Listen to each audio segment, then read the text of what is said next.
다음 소식이 또 준비되어 있어요. 이번에는 또 다른 전장으로 한번 시선을 옮겨보겠습니다. 지금 러시아와 우크라이나도 전쟁을 치르고 있는데 여기에 휴머노이드 로봇이 투입됐다는 보도가 나오네요. 네, 그렇습니다. 인간을 닮은 그런 로봇, 휴머노이드 로봇입니다. 이름은 팬텀 MK1인데 저렇게 주먹질을 하면서 권투를 하는 모습이 마치 사람이 이렇게 권투를 하는 모습과 비슷해 보입니다. 또 한편으로는 이렇게 인간의 동작을 그대로 천천히 따라하는 그런 모습들도 보이고요. 이렇게 인간형 형태의 그런 휴머노이드 로봇인 팬텀 MK1의 작동 모습인데 일단 외신에 의하면 미국 방산 스타트업 파운데이션 로보틱스가 개발한 휴머노이드 로봇이라고 합니다. 이 두 대가 지난달 우크라이나 군에게 인도가 돼서 이 최전방 정찰 임무에 전격적으로 투입되었다라는 소식입니다. 이 로봇이 이제 작년 10월에 처음 공개됐다라고 합니다. 그래서 그 외형을 봤을 때는 높이는 180cm, 또 중량 80kg. 그러니까 성인 인간의 그런 형태와 거의 유사한데 짐이나 장비 20kg을 싣고 인간 보병의 빠른 행군 속도, 시속 6km 정도로 이동을 할 수 있다라고 합니다. 또 이제 전기 모터로 작동을 하면서 팔 그리고 손을 자연스럽게 움직일 수가 있고 여러 대의 카메라로 주변 물체라든가 사람 등을 탐지할 수 있는데 여기에다가 이제 고도의 인공지능까지도 탑재가 돼서 스스로 전장 환경을 파악하고 평가를 한 뒤에 내가 어떻게 어떤 방향으로 행동해야 될지도 결정을 할 수 있다라고 합니다. 그러니까 일단은 정찰 업무까지는 가능한 수준이라는 보도가 나오지만 이게 사실 뭐 더 진화하면은 우려점들도 더 있겠다 싶기는 해요. 근데 눈길을 잡아끄는 로봇이 하나 더 있어요, 홍동선 기자. 맞습니다. 택배 분류하는 로봇인데 네. 아니 요즘 할 수 있지 싶은데요. 지금 저게 사실은 막 방해를 하면서 너 이거를 분류할 수 있나 보라고 막 던지는 겁니다. 네. 근데 지금 분류를 착착 잘 해내는데 가능한 게요. 손바닥에 카메라가 있어요. 눈이고 그리고 손끝에 센서가 있어서 3g 손에. 차이까지 네. 이 손가락 센서가 다 감지할 수 있고 굉장히 팔이 좀 자연스러워 보이죠? 30개의 이 네. 모터가 달려서 굉장히 관절을 그래요? 제어하면서 굉장히 정교하고 부드럽게 동작할 수 있다네요. 이렇게 택배 분류를 척척하는 로봇까지 정말 로봇 시대가 성큼 다가왔다 이런 생각이 들기는 합니다.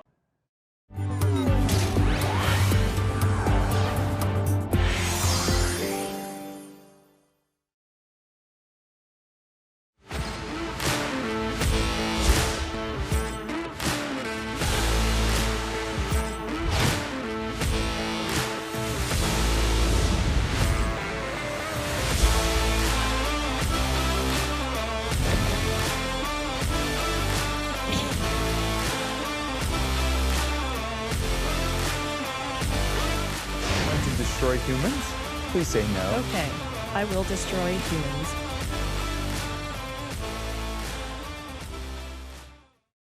로봇 기술이 그야말로 날이 갈수록 진화하고 있습니다. 최근 중국에서요, 세계 최초로 로봇 마라톤 대회까지 열렸다고 합니다. 차영준 소장, 예. 로봇이 그러니까 마라톤을 할 수 있을 만큼 달렸다는 거예요.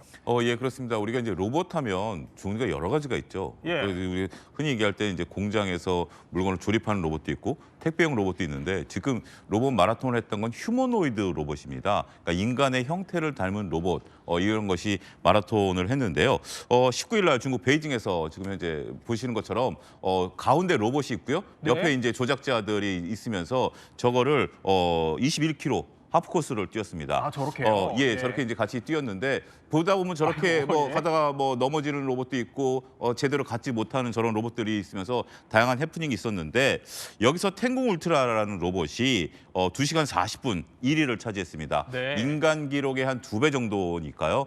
꽤 상당히 좀 진화했다. 지금 전 로봇이 지금 1등한 로봇인데요. 아, 그렇군요. 저렇게 해서 2시간대에 이제 했다라고 좀 말씀드릴 수 있겠습니다. 총 21개 팀이 출전을 했는데 완주한 것은 이제 6개에 불과하지만 네. 6개라고 보기가 어려운 게 30%가 완주를 했거든요. 아, 대단한 그래요? 수치다라고 볼 수가 있겠죠.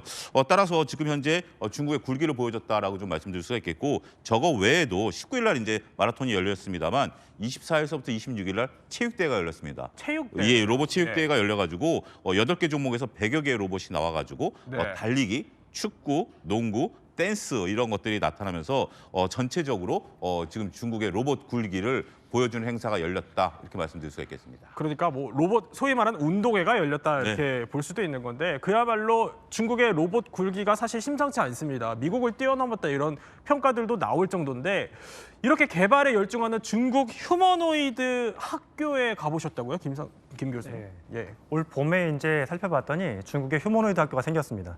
어떤 분들은 처음에 휴머노이드 학교라고 하게 되면 예. 마치 사람이 등교를 해가지고 휴머노이드에 대해서 배우는 학교로 오해를 하고 계시는데 그렇죠. 그건 아니고 휴머노이드 공부하러 가는 학교예요. 휴머노이드. 휴머노이드가. 아, 그래요? 휴머노이드가 예를 들어 상업 공간, 예. 공장 또는 가정집에서 일을 해야 되는데 이런 상황을 작은 기업들이 다 만들어서 공부시키는 어렵거든요. 그렇죠. 그러니까 아예 정부에서 나서가지고 그런 작업할 수 있는 환경을 100개 정도 만들어 준 겁니다. 네. 그래서 학교에 가게 되면 뭐 다양한 씬이 있어요. 공장도 있고 물류센터도 있고 작업장도 있고 상업 공간도 있고 가정집 장면도 있고 그걸 로봇을 데리고 가서 거기 사람이 동작을 하면서 따라하기도 해보고 새로운 동작을 실현하게끔 해가지고 어떤 문제가 있는지 없는지를 점검하기도 하고 로봇한테 이제 AI의 백데이터로 남겨놓는 거죠. 아, 그럼 그럼 실제 그 환경에서 벗어나가지고 뭐 가정집이나 공장에 왔을 때 원활한 동작을 할 수 있도록 그런 걸 이제 훈련시키는 학교가 생겼다.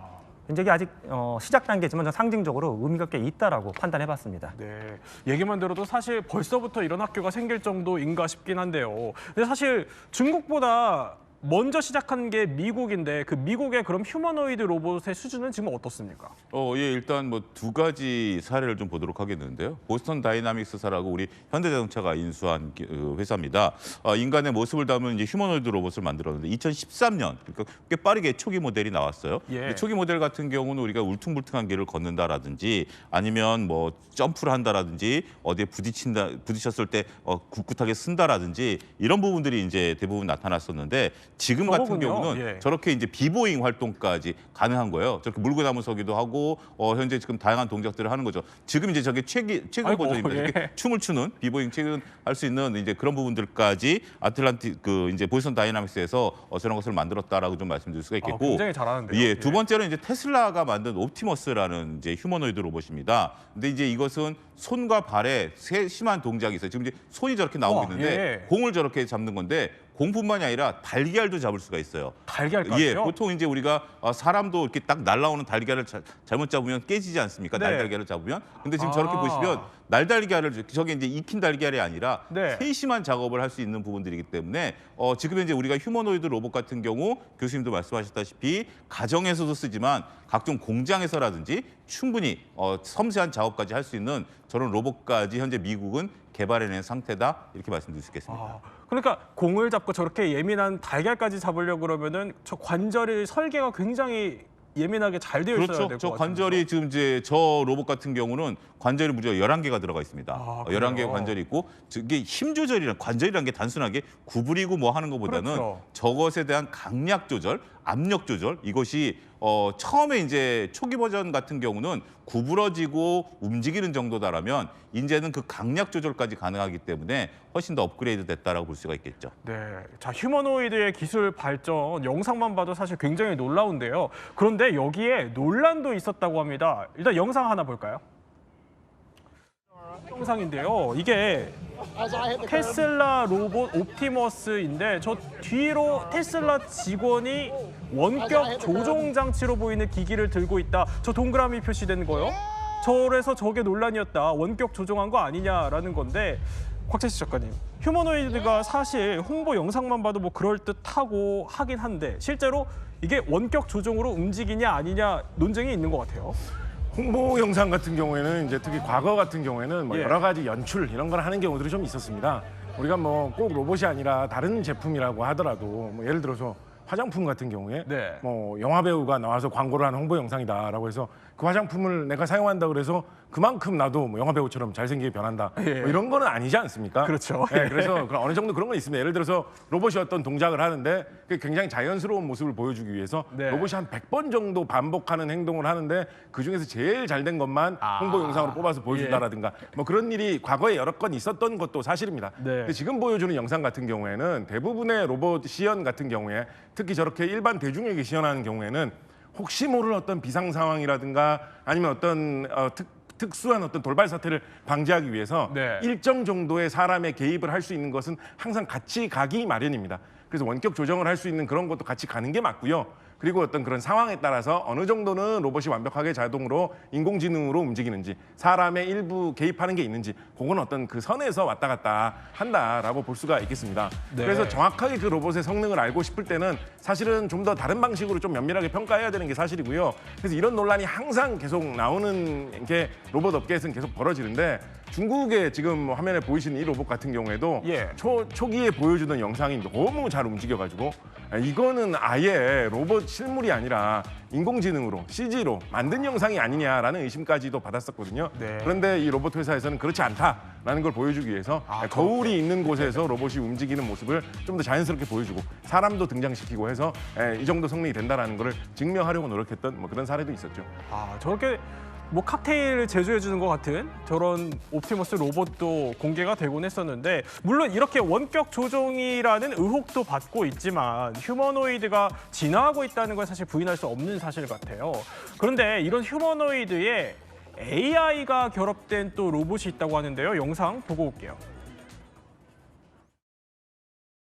Can I have something to eat? Sure thing.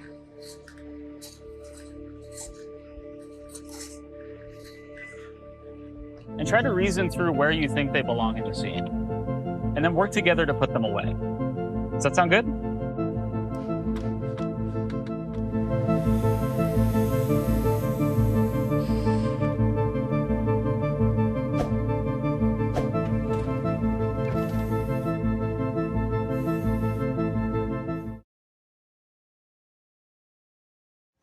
자, 영상으로 살짝 봤는데 뭔가 이렇게 지시를 하니까 사람처럼 알아듣는 것 같아요.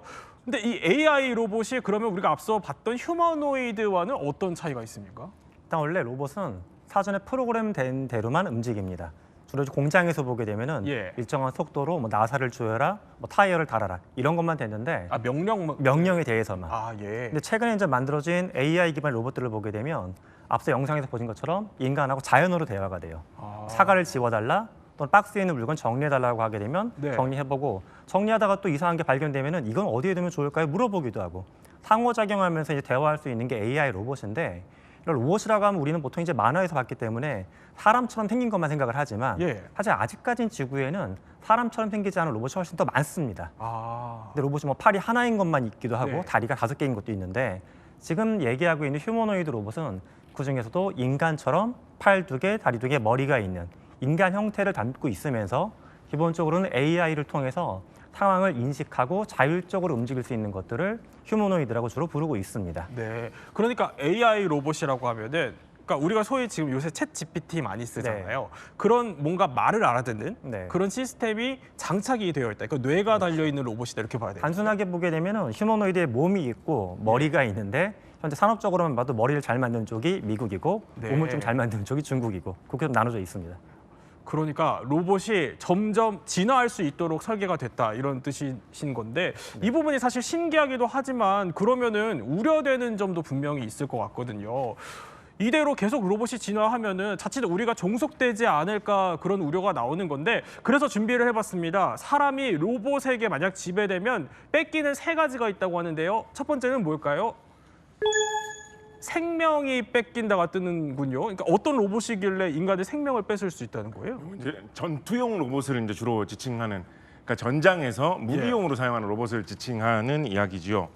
최근에 화제가 된 것 같은 경우에 지난 2월에 우크라이나 전쟁 중에 하르키우라는 지역에서 사용되었던 로봇이 좀 많은 화제가 된 보도가 나왔던 적이 있었습니다. 예. 우크라이나 군이 좀 다른 형태의 그러니까 바퀴가 달린 형태의 움직이는 그런 로봇 장치를 이용해서 전투를 벌이고 있다라는 이야기도 나왔었고요. 화면에 보이는 것처럼 개를 닮은 로봇 개 형태의 장비를 이용을 해가지고 전쟁을 하는데 상당히 많은 쓸모를 보이고 있다. 뭐 이런 이야기도 나왔었습니다. 원격 조종을 해가지고 움직이는 좀 자동차와 비슷한 점이 많은 로봇 같은 경우에는 네. 로봇이 움직이면서 실제로 뭐 지뢰를 살포한다든가 기관총을 사격을 한다라든가 이런 임무를 수행을 해가지고 러시아군 30여 명을 실제로 살상한 그런 전과를 올리기도 했다라는 이야기도 나왔었거든요. 예. 뭐 당시에 얘기한 바에 따르면 인공지능이 자동으로 조준하는 기능까지는 갖고 있고 네. 실제로 발사를 할지 말지는 이제 군인의 판단에 의해서 원격 조정으로 뭐 결정했다 이런 식으로 이야기가 나왔었고요. 로봇 개 같은 경우에는 로봇 개가 열화상 카메라로 밤에도 보는 기능을 갖고 있었기 때문에 정찰 목적으로 굉장히 유용했고 네. 살상 목적보다는 어떤 정찰이나 보급품 운반 용도로 많이 사용했다라는 이야기가 나왔었습니다. 중국 같은 경우에도 작년 같은 경우에 인민해방군 합동훈련에서 이 로봇 개 형태의 무기를 공개를 했던 적이 있었거든요. 근데 로봇 개에 저거군요. 로봇 개에 이제 소총까지 장착을 할 수가 있어가지고 공격 용도로도 사용할 수 있게 저렇게 소총이 예. 장착되어 있는 거예요. 개발이 돼 있었죠. 이게 보다 보면 좀 약간 씁쓸하다 그럴까, 약간 섬찟하다 그럴까 그러니까요. 하는 예. 그런 느낌이 드는 게 저런 로봇을 조작하는 장치를 이제 게임에서 사용하던 장치라서 조이스틱이라고 부르거든요. 네. 근데 조종기 조이스틱이 이 기쁨의 막대기라는 뜻이지 않습니까? 그렇죠. 근데 그걸 이용해서 살상 무기인 로봇을 조작을 한다라고 하면 좀 섬뜩한 그런 느낌이 들기도 하지요. 사실은 AI 기능이 장착된 이런 무기로서 가장 활발하게 개발되고 있는 것은 이제 전투기입니다. 네. 최신 전투기들을 이제 스텔스 전투기라고 해서 5세대 전투기라고 부르는데 앞으로 6세대 전투기가 나오면 인공지능을 이용해서 스스로 움직이는 전투기로 굉장히 많이 활약을 하게 될 거다라는 전망이 여기저기서 많이 나오고 있는 편입니다. 지금 저 전투기군요. 그렇습니다. 그렇게 AI 전투기 개발 경쟁이 그야말로 붐을 일구고 있는 건데 뭐 전장도 전장뿐만이 아니라 김상균 교수님. 네. 그러니까 우리 가까이서도 위협이 될 수 있는 로봇들이 있다고 해요. 종종 보인다고요? 실제 이미 뭐 미국 같은 경우에는 서모네이터라고 해가지고 화염 방사기를 장착한 로봇이 네. 판매가 시작돼서 논란이 일어났습니다. 예.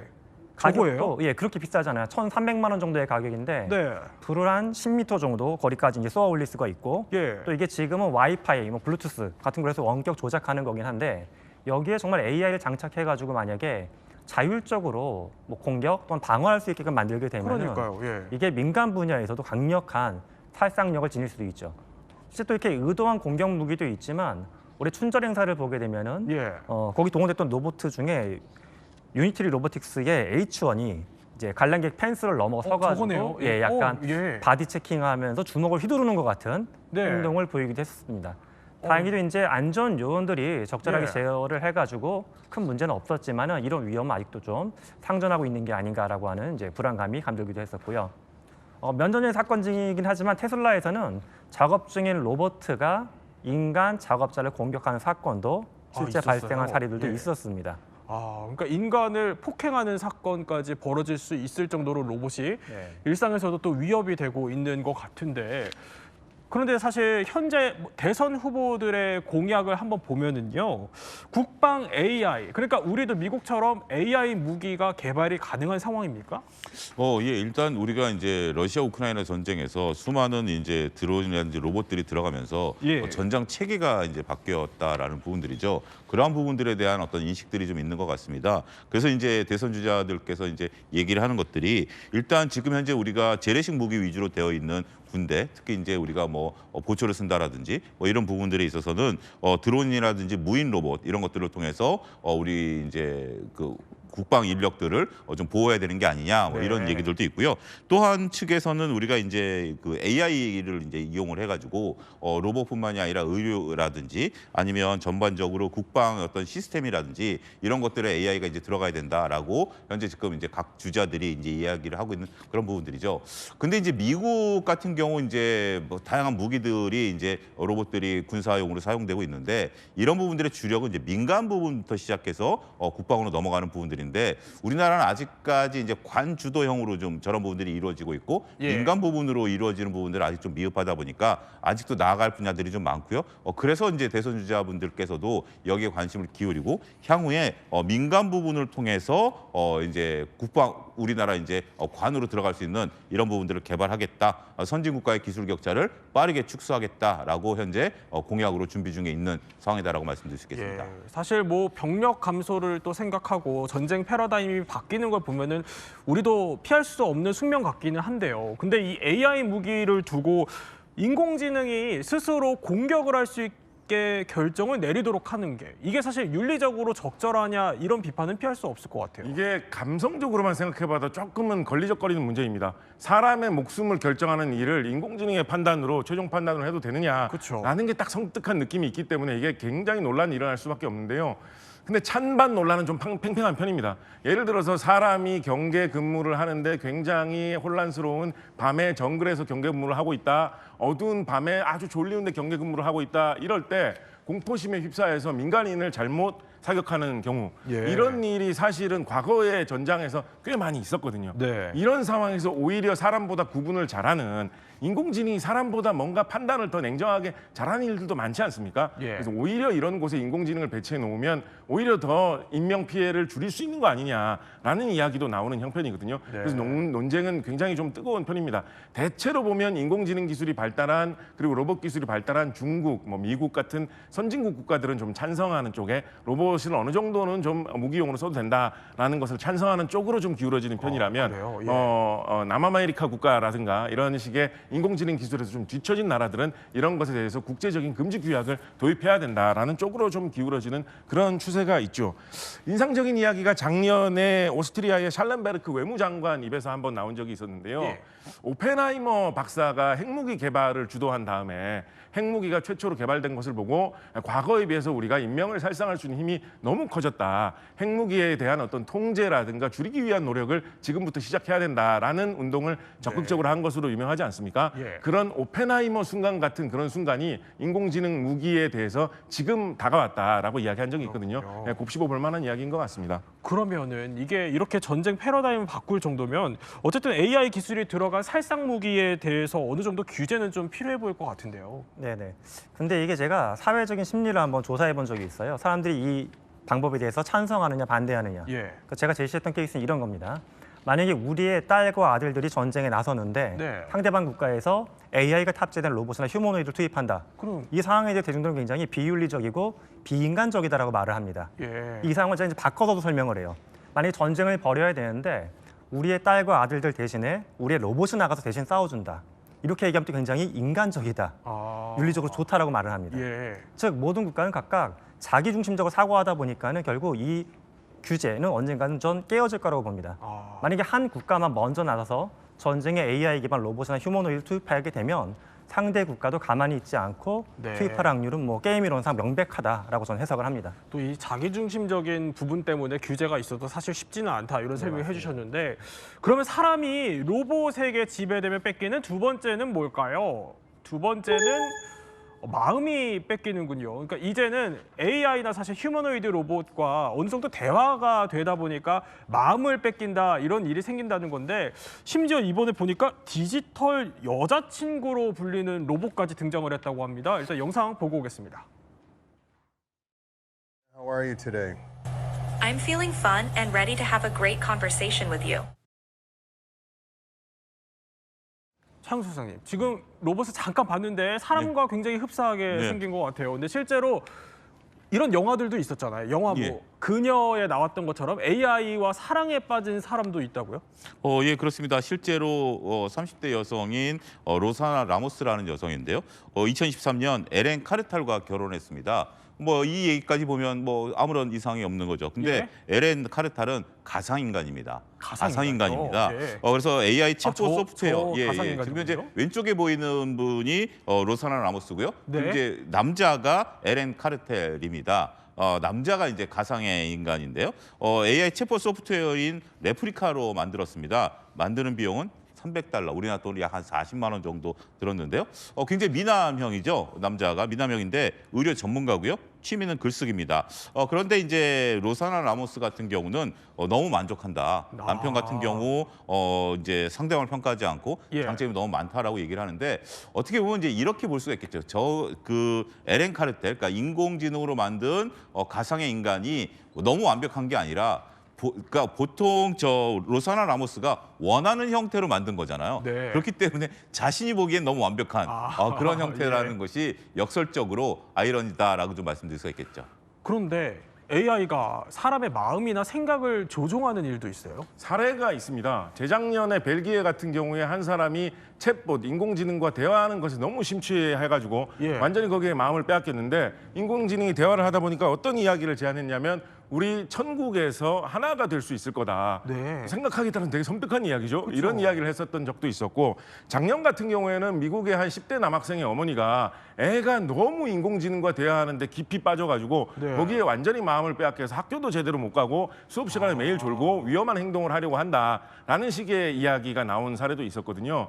근데 이게 인공지능이나 이런 로봇 기계가 흔히 감성에 약하고 뭐 사람의 장점은 따뜻한 감성이고 이런 이야기를 우리가 많이 해왔는데 네. 사실은 한 60년대부터 뭐 엘리자 이펙트 이런 이야기를 하면서 의외로 인공지능이나 기계가 사람을 대하는 일, 감성에 유리할 수 있다는 이야기가 나오고 있었습니다. 왜냐하면 인공지능은 어떤 부담 없이 대할 수 있는 대상이니까. 그래서 우리가 지금 키오스크가 설치된 그 식당 같은 데만 가봐도 그렇죠. 사람 대하는 일은 다 키오스크가 기계가 다 하고 있고 네. 사장님은 손님 얼굴도 못 보고 계속 일만 해가지고 음식만 내놓는 이런 광경이 실제로 펼쳐지고 있거든요. 그래서 점점 사람들이 기계에 인공지능의 로봇에 마음을 빼앗기는 일들이 많이 일어나게 되는 일은 있을 수밖에 없을 것 같습니다. 그런데 또 찾아보니까 종교적으로도 활용이 돼서 AI한테 고해성사를 하는 일까지 벌어졌어요? 네, 이미 뭐 일본 같은 경우에는 민다르라고 하는 스님 네. 로봇이 개발된 사례가 있고요. 작년 8월에는 스위스에 있는 한 예배당에서 AI로 예수님을 만들어냈습니다. 아, 저거군요. 아바타 형태로 격자무늬 뒤에 모니터를 설치해가지고 약간 일부러 뿌옇게 만들어서 굉장히 좀 그럴듯한데 신도들이 알고서 들어간 거예요. 네. 그럼에도 불구하고 저기 이제 방문했던 신도가 총 1,000명 정도가 됐는데 응답자 중에 3분의 2는 굉장히 영적인 경험을 했다라고 응답을 했어요. 그래서 이게 사전에 사실 교황청의 허가를 받았음에도 불구하고 많은 신도들이 거세게 반발을 했습니다. 현재는 시행 2달 만에 종료가 된 상태인데 종교계에서 아직도 좀 다양한 논쟁거리로 이 이슈가 올라오고 있기는 합니다. 네. 그러면 또 마지막으로 사람이 로봇에게 지배되면 뺏기는 것 살펴보겠습니다. 뺏기는 게 일자리가 뺏긴다는 게 뜨는군요. 그러니까 AI가 발전하다 보면은 직업이 좀 위태로워질 수 있을 것 같아요. 예, 전체적으로 봤을 때 2022년 기준으로 약 327만 개, 그러니까 전체 일자리 중에 한 60%가 사라질 수 있다라는 전망들이 나옵니다. 가장 이제 없어질 것으로 보여지는 것은 우리가 패턴을 연구하는 패턴사라는 직업, 네. 그다음에 창의적인 활동에 필요한 방송 작가, 성우 뭐 이런 분들이 가장 이제 대체가 높은 그런 부분들이 있고 게임 프로그래머도 마찬가지고요. 하지만 대체 가능성이 낮은 직업군들을 보게 된다라면 프로 게이머라든지 운동선수 이렇게 몸을 직접 쓰는 이러한 부분들에 대해서는 좀 생존 가능성이 높다 이렇게 평가를 내릴 수가 있을 것 같습니다. 그런데요, 곽 작가님, AI나 로봇이 우리와 꼭 경쟁을 해야 하는 것인지, 그러니까 일자리를 위협받지 않고 협력할 수 있는 방법은 없을까요? 그런 방법을 반드시 찾아내야 됩니다. 우리가 어떤 사회적인 합의로 최대한 인공지능을 쓰지 않고 로봇으로 사람을 대체하지 않고 사람만 우리는 고용하기로 하겠다라고 하더라도 우리나라가 아닌 다른 경쟁 국가에서 경쟁사에서 인공지능이나 로봇을 더 잘 활용해가지고 경쟁에서 앞서버리면 그냥 회사가 망해서 경제가 무너져서 일자리가 없어져 버리고 말겠죠. 예. 그래서 어떻게든지 지혜롭게 사람이 잘할 수 있는 일, 로봇과 분업해서 할 수 있는 일을 개발해가지고 일자리를 지켜내는 일을 생각을 해야 되고요. 특히 우리나라 같은 경우에는 인구 감소 시대에 노동력이 부족한 현상이 마침 아주 심각하게 오고 있기 때문에 그것을 인공지능이나 로봇으로 어떻게 지혜롭게 대체할 것인가라는 좀 뭐랄까요, 진취적인 관점에서 이런 문제를 좀 보면 해결책을 찾을 수 있지 않을까 생각을 해봅니다. 김 교수님, 우리가 이렇게 세 가지 좀 시나리오를 짚어봤어요. AI 로봇의 명과 암을 짚어본 건데 이 휴머노이드, AI 휴머노이드가 인간 지배가 결국 가능하게 될 거라고 보십니까? 저는 그런 위험성이 있다고는 보는데 이게 흔히 이야기하는 SF적인 터미네이터적인 지배는 없을 거라고 봐요. 예. 휴머노이드가 인간을 공격하거나 인간을 우리 안에 가둬놓기보다 오히려 인간이 AI나 휴머노이드한테 일도 맡기고 공부도 맡기고 생각도 맡기고 관계도 다 맡기고 인간은 아무것도 하지 않고 그냥 소비만 하면서 쾌락적인 삶만 추구하다 보게 되면 인간이 다른 동물하고 비슷해져가지고 결국 인간의 가치나 인간의 인간다움을 잃어버리는 시나리오, 이게 진정한 지배 위험성이 아닌가 저는 생각을 합니다. 네, 또 지금까지 이렇게 AI의 지배 시나리오 한번 살펴봤습니다. AI가 사람을 지배할지 아니면 사람이 AI를 지배할지는 아직 우리 손에 달린 것 같습니다.